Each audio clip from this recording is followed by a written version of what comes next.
শানে সাহাবা জাতীয় খতিব ফাউন্ডেশন নারায়ণগঞ্জ জেলার উদ্যোগে ইমাম খতিব কনফারেন্স অনুষ্ঠিত হয়।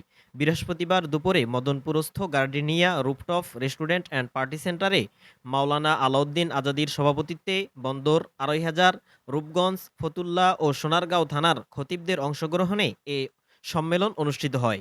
অনুষ্ঠানে প্রধান অতিথি হিসেবে উপস্থিত ছিলেন শানে সাহাবা জাতীয় খতিব ফাউন্ডেশনের চেয়ারম্যান মুফতি শামীম মজুমদার। এ সময় নুরুল হক ডহরী ও আলাউদ্দিন আজাদী ফাউন্ডেশনের মধ্যে চলমান বিরোধের বিষয়ে তীব্র নিন্দা জানান। তারা বলেন, এ ধরনের মতবিরোধ ইসলামী সমাজে বিভ্রান্তি সৃষ্টি করে, যা কোনো আমাদের ক্রমেই কাম্য দায়িত্বশীলদেরকে নয়। আমরা অনুরোধ করব, যে কোনো বিষয়ে মত পার্থক্য থাকতেই পারে। আপনার সাথে আমার দ্বিমত হতেই পারে। কিন্তু সেটা আলোচনার টেবিলে আপনারা সমাধান করবেন। নিজেদের ভিতরে অনৈক্য তৈরি করবেন না। কোনো ধরনের অভিযোগ অনুযোগ থাকলে কেন্দ্রীয় কার্যালয়ে আসুন, আপনার জন্য দরজা সবসময় খোলা আছে। ফেসবুকে আপনারা কখনো নিজেদের বিরুদ্ধে নিজেরা লিখবেন না। অন্যদের বিরুদ্ধেও আপনারা ফেসবুকে লিখবেন না। ওলামায়ে কেরামের মান সম্মান ক্ষুণ্ণ হয় এমন কোনো আচরণ আপনারা করবেন না। বিশেষ করে সাংগঠনিক ঐক্যকে সুদৃঢ় করবার লক্ষ্যে কোনো দিন আপনি আপনার সহপাঠী, সহযোদ্ধাদের বিরুদ্ধে লিখবেন না।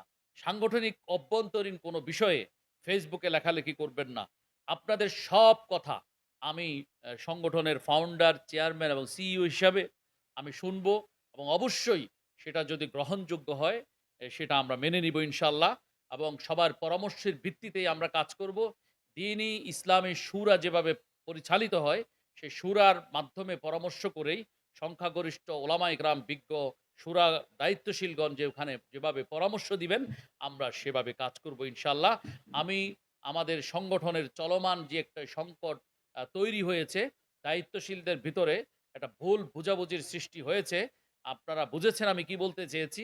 আমি প্রত্যেক দায়িত্বশীলদেরকে এটার সাথে সংশ্লিষ্ট সবাইকে বলছি যে, আপনারা খামোশ হয়ে যান। নিজেদের জায়গায় নিজেরা আরো দায়িত্বশীল হন।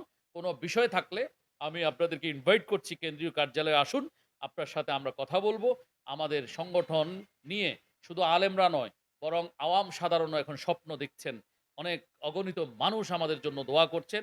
শুধু দেশে নয়, বিদেশের বহু জায়গায় আমাদের কমিটি রয়েছে। আল্লাহ তাআলা আমাদের প্রত্যেককে ঐক্যবদ্ধ পথ চলার তৌফিক দান করেন। সামাজিক নিরাপত্তা, মর্যাদা ও সালামতের জীবন আমরা যেন আমাদের জন্য নিশ্চিত করতে পারি। গণমানুষের জন্য যেন কল্যাণে তাদের জন্য কাজ করতে পারি। সরকার, প্রশাসন, আইন প্রয়োগকারী সংস্থাকে যেন সহযোগিতা করতে পারি। সেই তৌফিক দান করেন।